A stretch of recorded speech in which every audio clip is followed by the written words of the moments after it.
Tanya Saunders, who is a new faculty member at The Ohio State University. She's in the Department of African American Studies.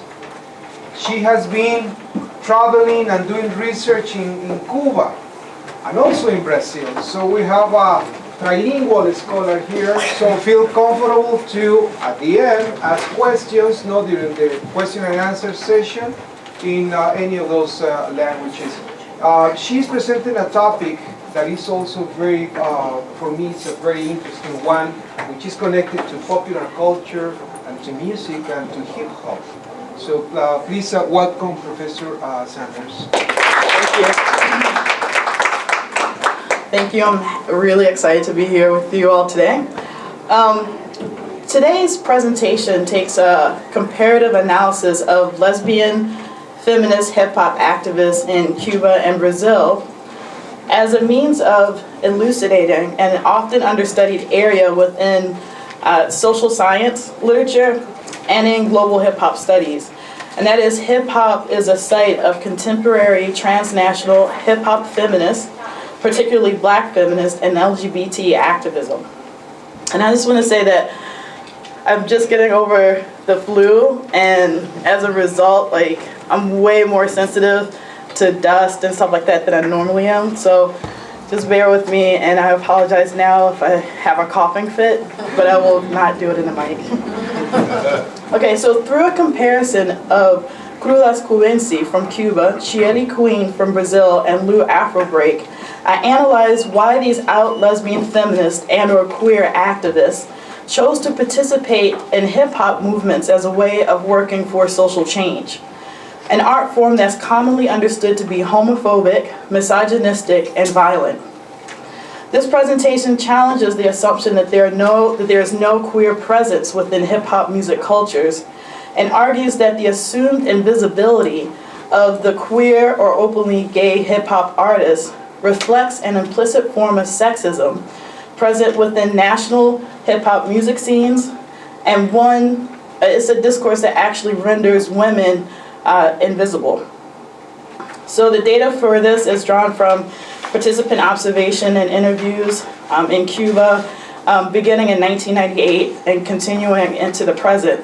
And the data that I collected in Brazil is focused on participant observation and interviews with a total of 10 hip-hop artists from Sao Paulo between 2008 and 2013, and part of my research in Brazil was funded by the 2011-2012 Fulbright Scholars Program.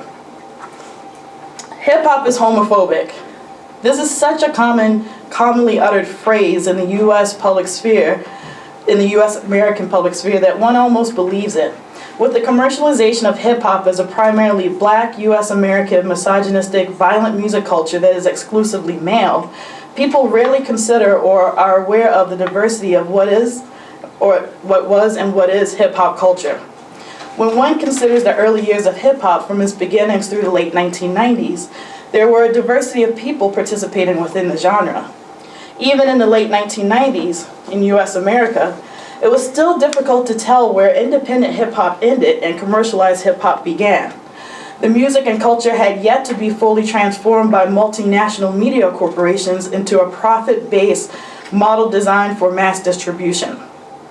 Not surprisingly, questions regarding the invisible homosexual in hip-hop intensified with the commercialization and the framing of hip-hop as a Black, male, misogynistic, and violent art form. This discourse emerged around the same time that we also see critiques of violence against women within hip-hop and the invisibility of women within hip-hop. That is, the rendering invisible of homosexuality within U.S. American commercial hip-hop is interlinked with the invisibility of women. The idea that no homosexual or openly queer artists, that none have existed within hip-hop, commercial or independent, can only be maintained by erasing the influence and presence of diverse forms of femininity that have been presented throughout hip-hop's history. And here I'm thinking of specific artists like Queen Pen or Medusa, who is one of the most formative members of hip-hop. Since its emergence in the center of global capitalism, New York City, hip-hop has emerged as a significant countercultural space in which a sector of the global hip-hop community, composed of artists, activists, and various artistic and activist collectives, have used music, art, and performance to level anti-racist critiques. These criticisms range from arguing for a more inclusive society and a more inclusive form of capitalism to outright anti-capitalist discourses that are heavily critical of Western society. For those who self-identify as being part of the socially critical and socially conscious sector of hip-hop, the genre functions as a structured communication for a transnational network of scholars, artists, and activists who are working for social change both locally and globally. For many, hip-hop functions as a culturally based social movement. So in discussing the political significance of cultural movements in the region, there have been numerous scholars, such as Sonia Alvarez, Arturo Escobar, who have talked about how cultural activism is a central part of political activism within Latin America and the Caribbean. And one of the things that is central to the cultural activism in this part of the hemisphere is a contestation of the very boundaries of the political arena itself, the very boundaries of what should be properly defined as political or as politics.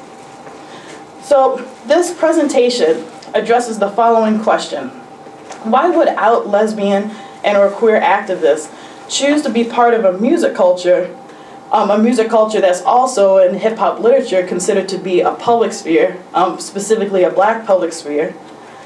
Why would they want to be involved in an arts-based social movement that is publicly defined as violent, homophobic, and misogynistic? So I engaged this question through a comparison of 5 hip-hop artists: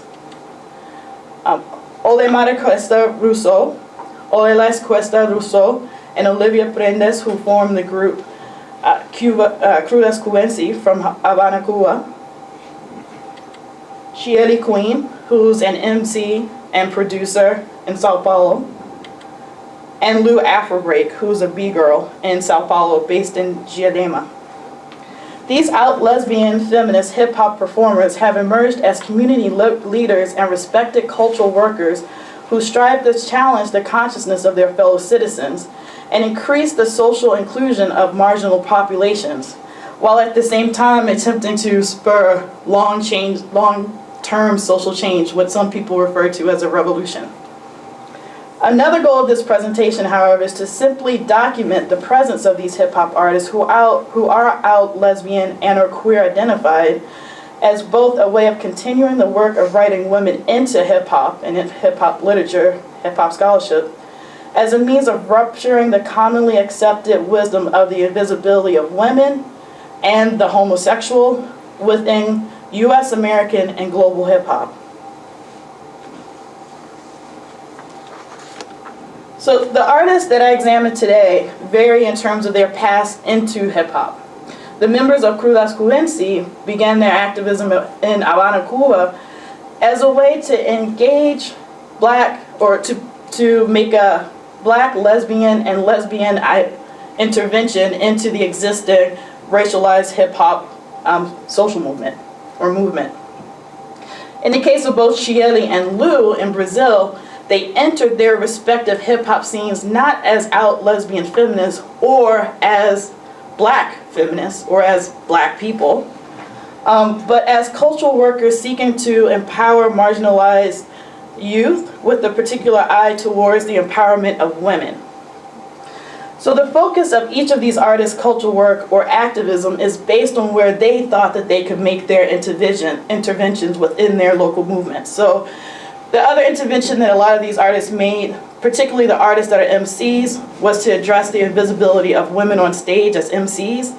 In Lou's case, she felt that there were a lot of women MCs, so she wanted to make an intervention as a B-girl.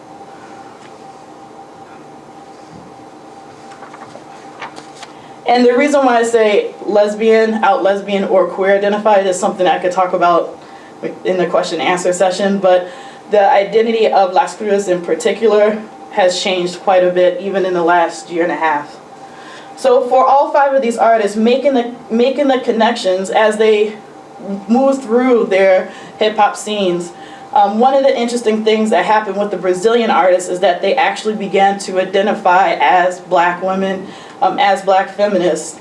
And they eventually began to focus much of their cultural activism on black feminist politics, on their black feminist identity. So let's talk about Las Crudas first. I'm going to play an excerpt of a song from Las Crudas called Eres Bella. Tema dedicación, dedicado a todas las mujeres del mundo, a todas las mujeres que como nosotras están luchando, a todas las guerreras campesinas urbanas, a todas las hermanas, especialmente a las más negras, especialmente a las más pobres, especialmente a las más gordas. Soy yo, pasa en sí, nunca nadie te habló así, nunca aquí. Me fui, me fui, me fui, me fui, me fui, me fui. Chata, me cambio, juguemos nuestro papel en nuestro tiempo. Artificios de risas y postizos son continuación del cuento colonialista. No te cojas pa' eso, deja esa falsa. Okay, so when Las Crudas began this song, I don't know if you guys heard the piece at the end where they said that they were talking about a colonial story, right? And Crudas Cuvensi will begin many of their songs this way, and that is talking about that they're going to talk to their public about a colonial story, or that they're going to situate their experiences as black people, as black women, or as oppressed people within a longer history, a longer colonial history. And that's actually something that came up quite a bit in the interviews with the artists in Brazil as well. Chieli, who will talk a bit about her non-black racial classification later in this presentation, notes that her experience as a non-black person, right, that is somewhere in between white and black, is rooted in a longer history of racial discrimination, or specifically a longer colonial history, which is centered on structuring society, a society whose economic organization is based on anti-black racism or anti-black inequality. Black U.S. American feminists are not the only ones who have addressed the questions of intersectionality and analyzing how racism, heteronormativity, and material inequality are formative in constructing the experiences of black women. Similar arguments have been made by many black feminists in Brazil. Sondra Jaub, in her work, argues that black women-centered and feminist writers in Brazil have been theorizing about intersectionality and engaged in many of these questions even in the 19th century or the 18th century. So one of the reasons why we don't hear about a lot of these feminists is because their work has come out in literature, and that's something that's not normally targeted as a site of philosophical or intellectual production, especially in the social sciences. And then when you add to the fact that they're presenting their ideas in this framework and they're presenting them in Brazil, it becomes much harder for them to, for their work to be read outside of Brazil. And so oftentimes it's assumed that this doesn't exist. I'm trying to go through this because I'm conscious of time, so I'm trying to figure out which parts I could cut and which parts, might be best to leave for question and answer.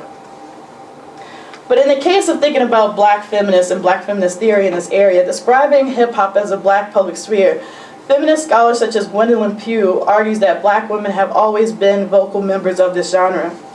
And they link women's participation in hip-hop as a new generation of black feminist critique.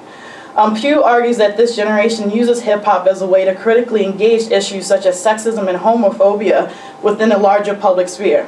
So for this presentation, I'll offer a regionally situated definition of hip-hop feminism, which draws on the work of Aisha Durham and Gwendolyn Pugh in their edited volume, Homegirls Make Some Noise, where Pugh starts off by defining feminism as a, quote, worldview, or hip-hop feminism as a worldview and epistemology grounded in the experiences of community of color under advanced capitalism and as a cultural site for re-articulating identity and sexual politics, end quote. Durham continues to argue that hip-hop feminism is a, quote, socio-cultural, intellectual, and political movement grounded in situated knowledge, end quote. And I would broaden this to include the situated knowledge of African and Afro-descendant women from the Atlantic's post-1968 generation, which some people refer to as the hip-hop generation, who recognize culture as a pivotal site for political intervention to challenge, resist, and mobilize collectives to dismantle systems of exploitation rooted in the legacies of colonialism, which in the present period are also manifested in the contemporary U.S. American imperial state.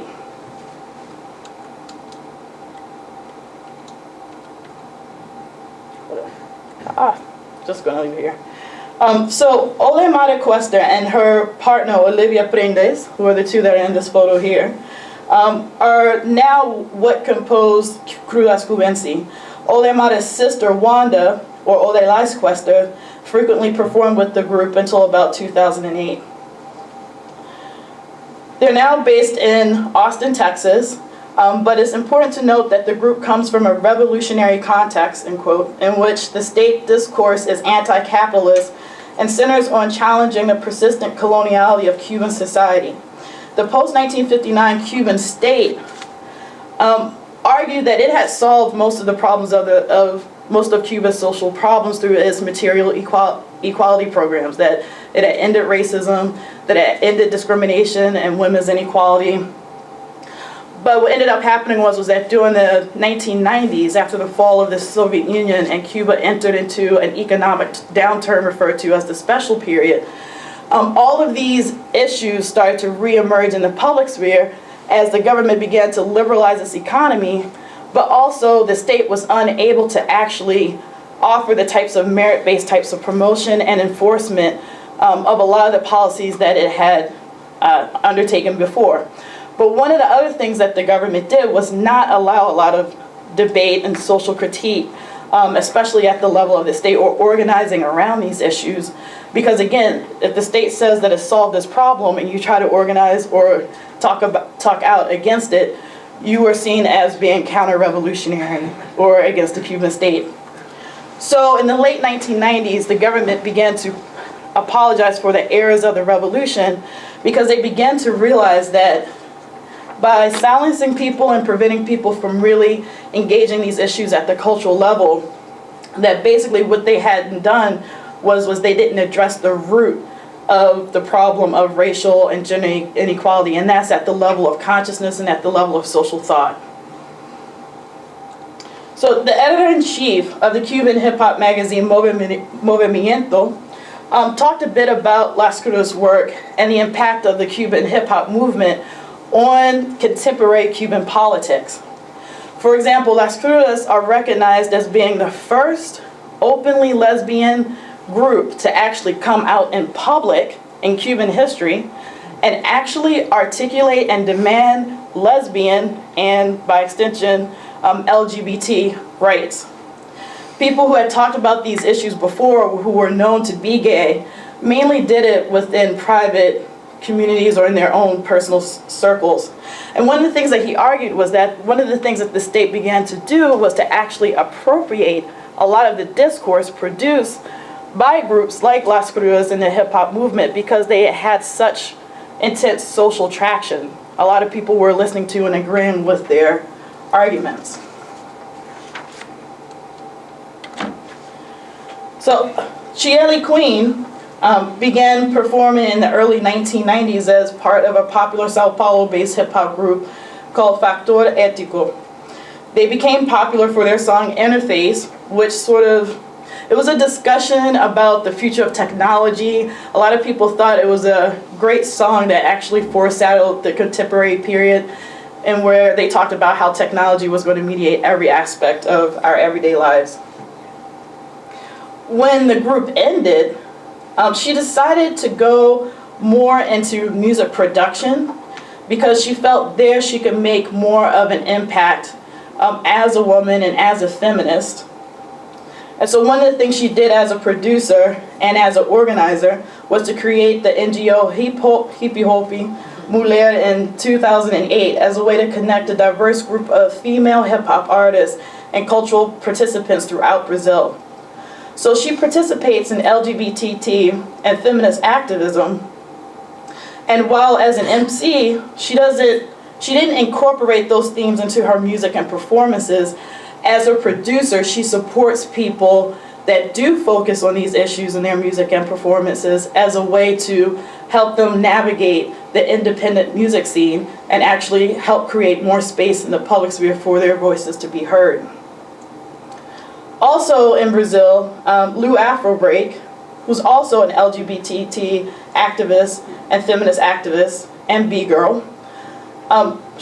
Lou also works as a coordinator and educator for the Regis Cultural Beija-Flor, a nonprofit organization that works to find alternative solutions to empower street kids.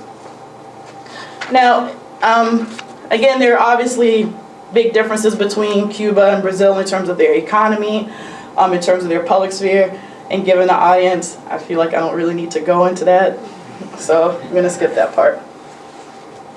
But one of the important things to think about in terms of that connects the two countries is that both countries are a majoritarian Afro-descendant nation where West African cultural traditions and cosmologies have a significant impact on society and culture. They're both countries where there's a tremendous negative social sanction for those who openly identify with a lot of these traditions, particularly in terms of religious practice, and who vocally embrace a Black identity, right? And then there's also a lot of discrimination against people who appear to be unracially mixed, who tend to get categorized as Black.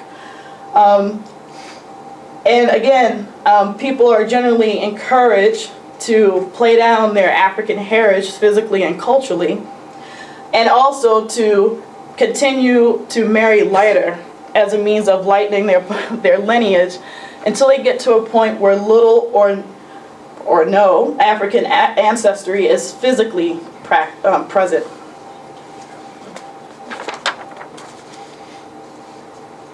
Okay, so in the case of Brazil, in comparison to Cuba, that didn't have an autonomous feminist movement, as Brazil began to grapple with the country's culturally entrenched forms of racism and social inequality, the state began to support feminist organizations, many NGOs, and they also supported many NGOs associated with the Black social movements in Brazil, one of them being Gilead Days, which began organizing events and conferences specifically aimed at targeting people who were involved in the hip-hop scene. And Gilead Days focuses mainly on Black women's rights. Now, I'm going to go back, I hope you guys can follow, I'm going back and forth between Cruless and Brazil, and Chile and Lou, but this is just for sake of comparison. What I want to show here is a quote from Odalys Cuesta, who talks a bit about what Cruless are trying to do in their music, or what they're doing in their music. She says, there are people expressing themselves and dotting the I's in Cuba. That is Cruless, who are doing their own activism and their way of being in life through their art, their way of fighting, of combating that which is bad. To sow light takes time, and it's not because, for me, there's a message that's new, but because there are women who have been talking for a long time about the inequality of rights. But for me, this seems to be a more dense message because it talks about race, it talks about sexuality, it talks about class, internationality. And keep in mind here, I want to emphasize the internationality part because all of these artists are talking about local and global at the same time. They see themselves as being in conversation not only with folks at home, but Black feminists in particular, or hip-hop activists that work internationally. She says, we talk about all of these themes throughout art. Our art reflects all of these struggles, feelings like those of or as a Black woman from the third world, as a woman from the third world, as a Black woman, lesbian, Cuban, as an artist, to be a resident of this planet that we call land. I don't know, it's our way of fighting. Is to say enough. We're going to make a new world. And I think that, yes, our community, as a result, receives us in a strong way. And so consistently, that at some point we believe and became determined to release it to the planet. Now, one thing I want to mention here is that Las Cruces has a huge underground following throughout Latin America and in the Caribbean, to the point that when they did their tour in Brazil over the summer, they sold out every show. And when they went to Brazil with 2 shows planned and ended up doing a total of, 16 shows, right? All sold out. So Crudas Cubensi were often denied permission to leave Cuba because the government was concerned about their message. And when they finally had an opportunity to leave in 2006, they decided to stay primarily outside of the country where they would have better access to the global hip-hop community, and at the same time still very much be involved in the hip-hop community at home. So I asked Shieli, well, why are you invested in hip-hop? Why are you interested in it? She says, I like the challenge that it poses. For this reason, I liked it. It was only much later that I began to realize that there did not exist anything within hip-hop that talk about lesbians, for example. So I felt more of the challenge, and I wanted to consume more, you know? And at this point, it was the beat. It was the beat, you know, it elevates you, and it's something that you have, something that you feel in the blues and jazz. You know, that movement, those nuances, that beat, all of those things frenetic and strong. You know, that is something that is transformative. For this reason, it feeds me, and for this reason, it interests me, and I identify with it. It's the subjective cant. The question of music and how the other is the visual identification. It's the visual identification as well. And the way of dressing, the way of talking. And I think it's beautiful, and I identify with it like being a lesbian woman. So here she describes why she was drawn to hip hop. Like the other artists, except for Lou, she's a trained artist.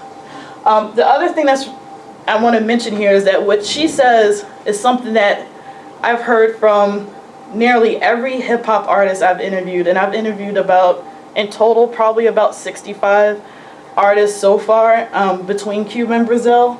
And this idea of the transformative nature of hip-hop, how just hearing it, even though you might not in the beginning have understood the words, but it encouraged them to want to know more, is something that, again, a lot of people talked about. And there are scholars that write about this, about sonic blackness, about the relationship between African cultural legacies that are reproduced in music, right? The body as the embodiment of different forms of consciousness and different forms of ways of thinking. The body being used as language, right?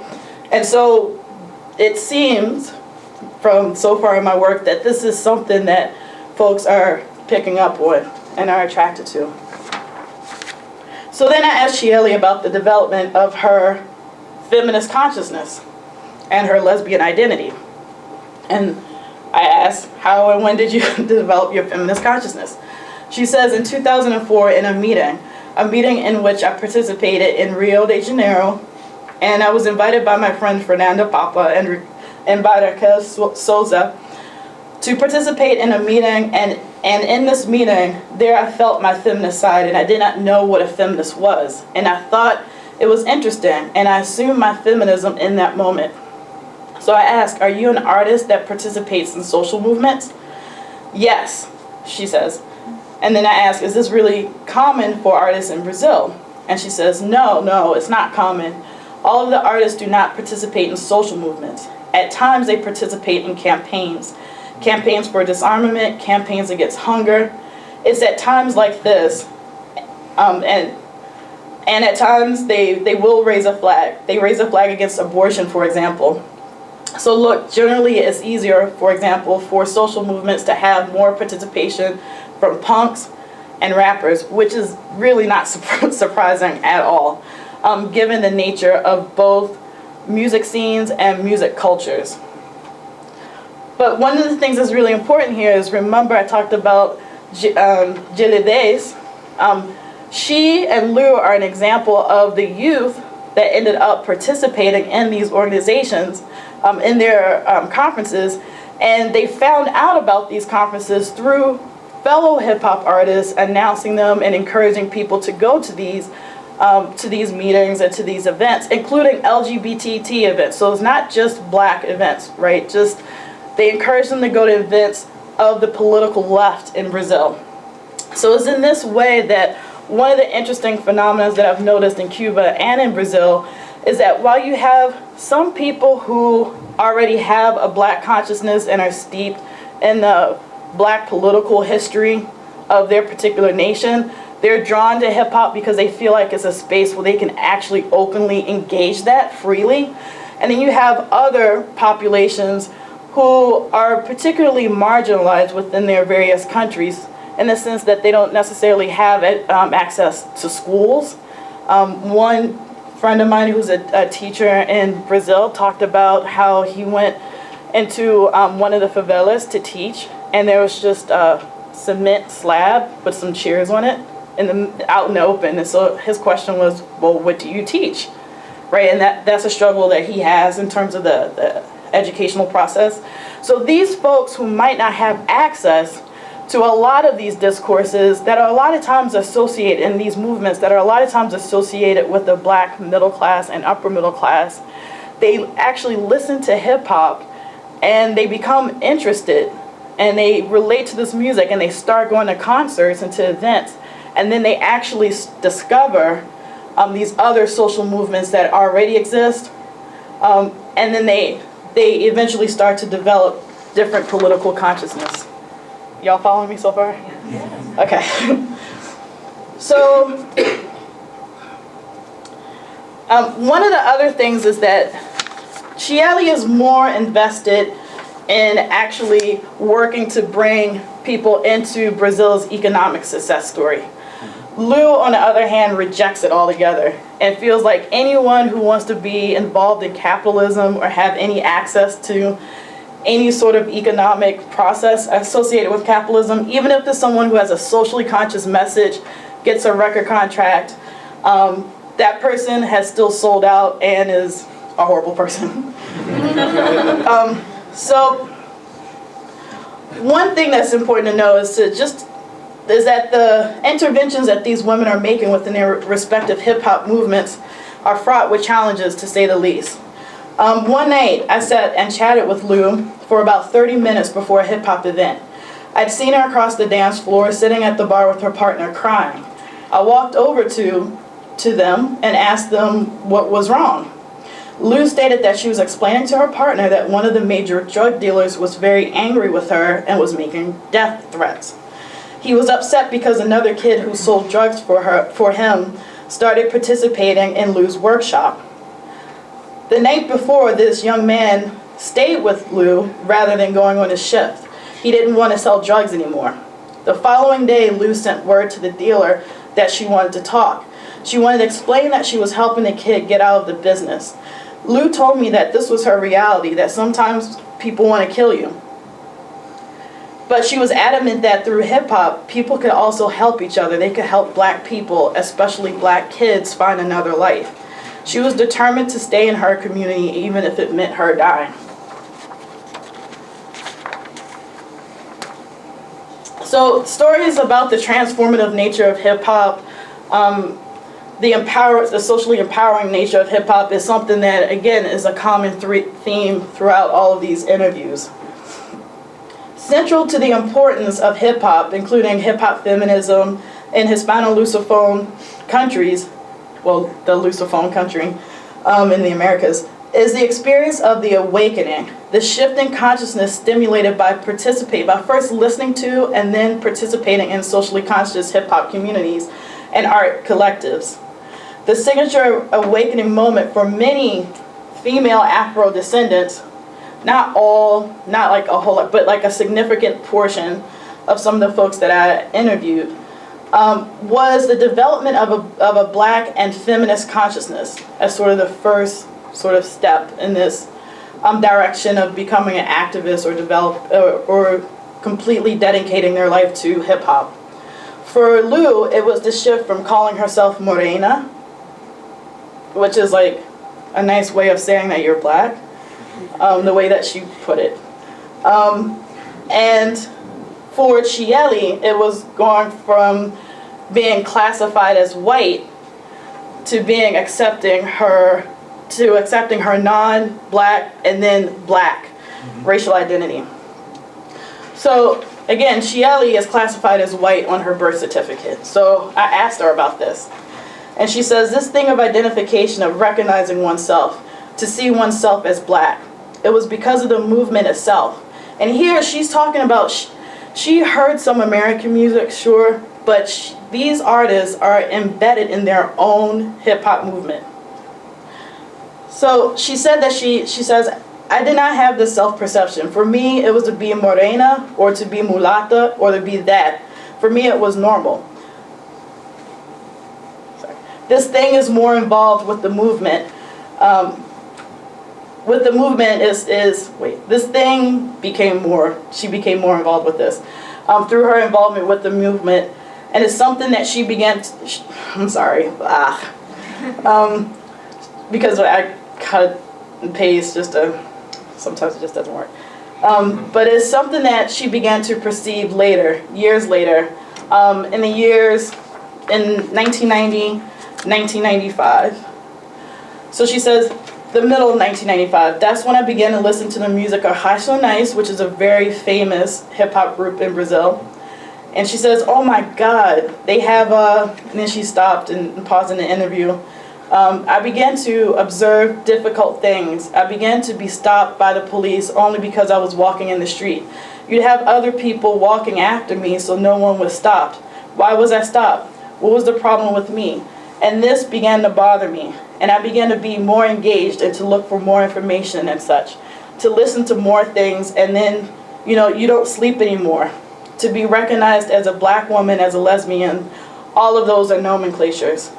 And this is another important thing that I've been seeing in my research in this area, and that is, if we define hip-hop as being a black public sphere, and women and non-gender conforming women, queer black women, have always been a part of the black public sphere. They were never excluded from it, even though people might not have wanted to listen to what they had to say all the time. And so, in this sense, by participating in hip-hop movements and working with feminist or LGBT or LGBT movements, which tend to be predominantly dominated by white queers, these women are able to do both address their own development and their own awareness as a black person or a racialized person, as well as to develop their feminist consciousness. And the other thing here that I want to point to is that sometimes when, in terms of experiences or racialized experiences, given the racial discourse or the discourses surrounding race in the region, a lot of people don't realize that they're experiencing racial discrimination. So that, for example, they might assume that they just didn't get a job because they just need to try harder. In the case of Chieli, she didn't even realize that she was being stopped more often than her white friends by the police.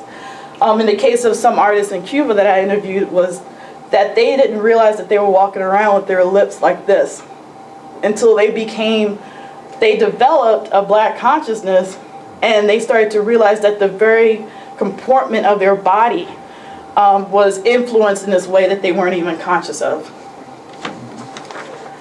The other person I want to talk about is Olivia Prendes, who is classified as white in Cuba. And she's staunchly anti-racist. In a 2005 interview, I asked her about her racial identification and what that meant for her participation in the Cuban underground hip-hop movement. She discussed the lightness of her skin, the lightness of her hair, and how her place in Cuban society and her classification allows Cuba to classify or secret the reality that she's also Afro-descendant. She says, for me, and that is participating in the hip-hop scene, it was an education. Cubas have been an education in respect and to see the protagonism of all of the time, because hip-hop is a way to see. It is the only contemporary culture, the few cultures that have a protagonist role for the oppressed races, in this case, fundamentally the black race, I think that all of the white people that like hip-hop and that do hip-hop have to be very conscious and to put their need to be the protagonist aside, to feel that they need to do something and that they should always see the protagonism to those who are female and male owners of this culture, end quote. This is something that mulatto artists who also identify as black have also said.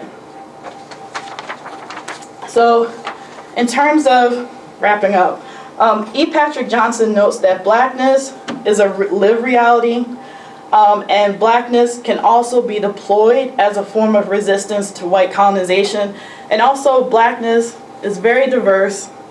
There are many ways to think about blackness, black identity, how it functions, those sorts of things. I'm just giving one piece, one perspective today from my own research. But one of the things that seems to be consistent is that there's a way in which blackness is wrapped up in notions of heterosexuality, which Johnson refers to as the imperialism of heteronormativity within black cultures or Afro-descendant cultures. And so one of the ways that this imperialism functions is through the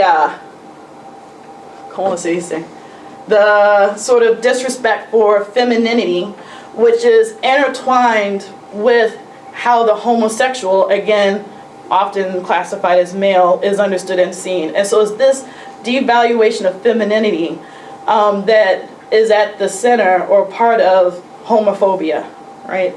The homosexual is devalued because he's feminine. But he also notes that the way in which this is all intertwined with understanding of nation, of community, of self.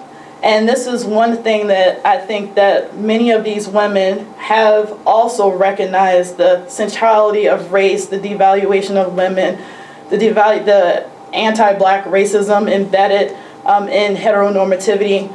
And is this for this reason that they not only participate in these social movements or social change through hip-hop, but they also have a transnational framework in which they understand their activism, because in a lot of ways they're also undertaking a critique of nation itself.